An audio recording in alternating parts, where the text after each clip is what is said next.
نبی کریم صلی اللہ علیہ وسلم جب دنیا سے رخصت ہوئے نا، صحابہ کہتے ہیں ہمارے لیے اس سے زیادہ غم کی سچویشن کبھی تاریخ میں نہیں آئی تھی۔ عمر بن الخطاب اتنے جوش میں آ گئے، انہوں نے کہا اگر کسی نے کہا نا کہ نبی کی وفات ہوئی ہے میں گردن اڑا دوں گا۔ ابو بکر صدیق آئے، انہوں نے کہا عمر بیٹھ جاؤ، عمر بیٹھ جاؤ، اور کہا کہ تم میں سے جو شخص اگر تو کوئی نبی کی عبادت کرتا تھا جان لو کہ نبی فوت ہو چکے ہیں، اور جو کوئی تم میں سے اللہ کی عبادت کرتا ہے جان لو کہ اللہ الحی ہے، لا یموت، اللہ کو موت نہیں آتی۔ سیدنا بلال نبی کریم صلی اللہ علیہ وسلم کے مؤذن تھے، اذان دیا کرتے تھے۔ ان کا واقعہ آپ کو پتا ہوگا کہ ان کے اوپر بہت ظلم ہوتا تھا۔ ان کا جو مالک تھا، ان کا جو اونر تھا، وہ ان کو ریت پہ گھسیٹتا تھا، چھاتی پر پتھر رکھتا تھا، اور وہ پھر بھی کہتے تھے احد احد۔ اور جب بعد میں صحابہ نے ان سے پوچھا کہ آپ احد احد کیوں کہتے تھے، تو انہوں نے کہا مجھے اس کے علاوہ آتا ہی کچھ نہیں تھا اسلام کے بارے میں، مجھے دین یہی پتا تھا کہ اللہ ایک ہے، بس اس کے علاوہ مجھے دین کا پتہ ہی کچھ نہیں تھا، تو جو پتہ تھا بس وہی بولتا تھا۔ تو ان کو بہت مارا گیا، بہت پیٹا گیا۔ تو جو ان کا مالک تھا وہاں پہ ابو بکر صدیق آ گئے، انہوں نے کہا کہ میں جو ہے نا بلال کو آزاد کروں گا۔ انہوں نے کہا بتاؤ کتنے لوگ اس کے لیے؟ تو اس نے کہا کہ جی اس کے لیے، یہ اس کے لیے، کیونکہ اس ٹائم پہ نا سیدنا بلال کی حالت اتنی خراب ہو چکی تھی کہ وہ تقریباً مرنے کے قریب تھے۔ اتنا ان کو مارا پیٹا گیا، لہو لہان کر دیا، ریت پہ گھسیٹے گئے، پتھر مارے گئے، مطلب بہت بہت بری حالت میں تھے، بالکل مرنے کے قریب تھے۔ تو سیدنا ابو بکر ہے، انہوں نے کہا کتنے جو ہے نا مانگتے ہو اس کے لیے؟ اس نے کہا 10 دینار، 10 دینار سمجھے 10 گولڈ کوائنز۔ تو سیدنا ابو بکر نے فوراً جیب سے نکالے اور منہ پہ مارے اس کو، یہ لو۔ تو ان کو آزاد کیا، تو وہ اپنے ہاتھوں میں نا وہ 10 دینار ایسے اوپر نیچے کر رہا ہے اور کہتا ہے کہ مجھ سے اگر ایک بھی مانگتے میں تمہیں دے دیتا، میں اس کو ایک میں بھی بیچ دیتا، کہ تم نے 10 دے دیے، تم نے یہ تو مرنے کے قریب تھا، میں تو اس کو 1 دینار میں بھی بیچ دیتا، تم نے 10 پہ مطلب تمہیں میں نے بیوقوف بنایا۔ سیدنا ابو بکر کہتے ہیں کہ بیوقوف تم ہو، کیونکہ تم اگر مجھ سے 100 مانگتے میں 100 میں بھی لے لیتا۔ اور سیدنا ابو بکر کہتے تھے کہ بلال میرا سید ہے، بلال میرا آقا ہے۔ اور عمر بن الخطاب کہتے تھے کہ ابو بکر سیدی، ابو بکر میرے سید ہیں اور بلال ان کے بھی سید ہیں۔ یعنی یہ وہ چیز تھی کہ غلام کو کہاں پہنچا دیا اسلام نے۔ اور آپ کو پتہ ہے کہ نبی کریم صلی اللہ علیہ وسلم جب دنیا سے رخصت ہوئے نا، صحابہ کہتے ہیں ہمارے لیے اس سے زیادہ غم کی سچویشن کبھی تاریخ میں نہیں آئی تھی۔ عمر بن الخطاب اتنے جوش میں آ گئے، انہوں نے کہا اگر کسی نے کہا نا کہ نبی کی وفات ہوئی ہے میں گردن اڑا دوں گا اس کی۔ خبردار کسی نے کہا فوت ہوئے، کہ وہ فوت نہیں ہوئے، وہ چلے گئے ہیں، ابھی کچھ مطلب دیر کے لیے گئے ہیں، جس طرح موسیٰ علیہ السلام گئے تھے بنی اسرائیل کو چھوڑ کے 40 دن کے لیے، وہ واپس آئیں گے، اللہ تعالیٰ نے ان کو ہم سے نہیں اٹھایا۔ وہ نا مطلب جوش میں یہ کہہ رہے تھے، ان کو خود سمجھ نہیں آ رہی تھی وہ کیا بات کر رہے ہیں۔ ابو بکر صدیق آئے، انہوں نے کہا عمر بیٹھ جاؤ، عمر بیٹھ جاؤ، اور کہا کہ تم میں سے جو شخص اگر تو کوئی نبی کی عبادت کرتا تھا جان لو کہ نبی فوت ہو چکے ہیں، اور جو کوئی تم میں سے اللہ کی عبادت کرتا ہے جان لو کہ اللہ الحی ہے، لا یموت، اللہ کو موت نہیں آتی۔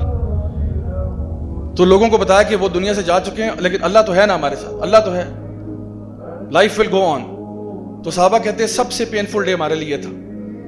ظہر کی نماز کا وقت آیا، سیدنا بلال نبی کی مسجد پہ چڑھ جاتے ہیں اذان دینے، ایز پر یوزول اذان دینے گئے، اللہ اکبر اللہ اکبر اللہ اکبر اللہ اکبر، اشہد ان لا الہ الا اللہ اشہد ان لا الہ الا اللہ اشہد ان محمد، آگے نہیں بول سکے، دوبارہ سٹارٹ کیا، دوبارہ اشہد ان محمد پر، پھر رک گئے، تیسری دفعہ سٹارٹ کیا، پھر رک گئے۔ آپ کا معمول پتہ کیا تھا؟ جب بھی آپ اذان دیتے تھے نا تو آپ مسجد نبوی میں مسجد کے اوپر چڑھ جاتے تھے، اذان دیتے تھے، لاؤڈ سپیکر تو نہیں تھے، تو مسجد کے اوپر چڑھ کے اذان دیتے تھے، اور نبی کریم صلی اللہ علیہ وسلم کا حجرہ بالکل نیچے تھا، تو اشہد ان محمد پر نیچے دیکھتے ہوتے تھے، اذان دیتے ہوئے نیچے دیکھتے تھے، اور نبی کریم صلی اللہ علیہ وسلم اکثر یہ ہوتا تھا کہ اشہد ان محمد پر باہر نکلتے تھے۔ تو آج آپ اذان دے رہے ہیں لیکن اشہد ان محمد پر کوئی باہر نہیں نکل رہا، تو آپ سے اذان نہیں دی گئی، حتیٰ کہ ابو بکر صدیق آئے، انہوں نے کہا بلال بیٹھ جاؤ، اور باقی اذان انہوں نے دی۔ سیدنا بلال نے کچھ دن گزرنے کے بعد، اچھا انہوں نے اس کے بعد اذان دینا چھوڑ دی، انہوں نے کہا میں اذان نہیں دے سکتا۔ کئی دن گزر گئے، سیدنا بلال نے اذان نہیں دی۔ پھر ایک دن ابو بکر صدیق کے پاس آئے، اس ٹائم تک سیدنا ابو بکر جو تھے وہ خلیفہ نومینیٹ ہو چکے تھے، تو کہا کہ اے امیر المومنین آپ سے ایک گزارش ہے۔ کہ جی بلال فرمائیے کیا گزارش ہے؟ کہا گزارش یہ ہے کہ آپ مجھے مدینہ چھوڑنے کی اجازت دے دیں۔ تو کہا بلال یہ کیسے ہو سکتا ہے؟ انہوں نے کہا میں یہاں رہ نہیں سکتا۔ کیا ہو گیا بلال؟ امیر المومنین اٹس ٹو پینفل، یہ بہت پینفل ہے، میں مدینہ میں نہیں رہ سکتا، جب تک نبی تھے میں یہاں ٹھیک تھا، لیکن اب مجھے جانے دیں، اللہ کی راہ میں نکلنے دیں، چاہے میں دین کا علم سیکھوں, دین کے کام کروں, جہاد فی سبیل اللہ کروں, مجھے چھٹی دے دیں. تو سیدنا ابو بکر نے کہا سوال ہی پیدا نہیں ہوتا بلال, تمہیں کیسے جانے دیں ہم. تو انہوں نے کہا ایک میری سوال کا جواب دے دیں, آپ نے مجھے آزاد کیا تھا, میں ہمیشہ آپ کا احسان مند ہوں, لیکن سچ سچ بتائیے اگر آپ نے مجھے آزاد اپنی ذات کے لیے کیا تھا تو میں یہاں رک جاتا, لیکن اگر آپ نے مجھے اللہ کے لیے آزاد کیا تھا تو خدا کی قسم مجھے جانے دیں. سیدنا ابو بکر نے کہا ٹھیک ہے بلال, اگر ایسی بات ہے تو جاؤ. سیدنا بلال نکل گئے اور سال گزر کے غائب ہیں, سین سے غائب ہیں. عمر یعنی ابو بکر صدیق فوت ہو جاتے ہیں, عمر ابن خطاب کی خلافت آتی ہے, جروسلم فتح ہوتا ہے. وہ واقعہ یاد ہے نا جو اونٹ کے اوپر آپ نے اپنے غلام کو بٹھا کے خود پیدل چلے تھے, تو وہاں چلے جاتے ہیں, جروسلم فتح ہوتا ہے, مسلمانوں کے ہاتھ آتا ہے. اس دن سیدنا بلال جروسلم میں تھے, وہ ادھر ہی تھے, بیت المقدس میں تھے. تو صحابہ نے جب دیکھا کہ جی جروسلم مسلمانوں کے ہاتھ آ گئے, سب نے کہا بلال کہاں ہے, بلال کہاں ہے. کہا سیدنا بلال آپ اذان دے دیں. پہلی دفعہ بیت المقدس میں اذان ہو رہی ہے. کہا سیدنا بلال آپ اذان دیں, آپ نبی کے مؤذن ہیں. سیدنا بلال نے انکار کیا, میں نہیں اذان دے سکتا. صحابہ نے بہت پوچھ کیا پلیز اذان دے دیں, پلیز اذان دے دیں. پھر بڑا دل پر پتھر رکھ کے وہ اوپر کھڑے ہوئے اور اذان دی. اور مورخین لکھتے ہیں کہ جتنے صحابہ وہاں موجود تھے نا, سب کی داڑیاں آنسوؤں سے تر ہو چکی تھی, کیونکہ جب وہ اذان سنی نا اتنے عرصے کے بعد ان کو لگا جیسے نبی واپس آ گئے, نبی کا دور واپس آ گیا. کیونکہ یہ اذان آخری دفعہ نبی جب زندہ تھے تب سنی تھی, جب وہ دنیا میں موجود تھے تب سنی تھی. تو اب دوبارہ سن رہے ہیں تو سب کے دل لرزے ہوئے تھے, سب رو رہے ہیں. اور یہ اعزاز صرف سیدنا بلال کو جو ہے نا حاصل ہے کہ انہوں نے کعبہ میں بھی, مسجد نبوی میں بھی اور بیت المقدس میں بھی پہلی دفعہ اذان دی, تینوں جگہ. اور یہ تین مقدس ترین جگہ ہیں جہاں پہ تینوں پہ آپ نے اذان دی ہوئی. اچھا اس کے بعد کیا ہوا, آپ اذان دی, آپ بھی ایموشنل ہو گئے, ظاہری بات ہے. آپ وہاں سے نکل کے ڈماسکس چلے گئے, سیریا چلے گئے. سیدنا بلال سیریا چلے گئے ڈماسکس میں, کئی عرصہ وہاں گزر گیا.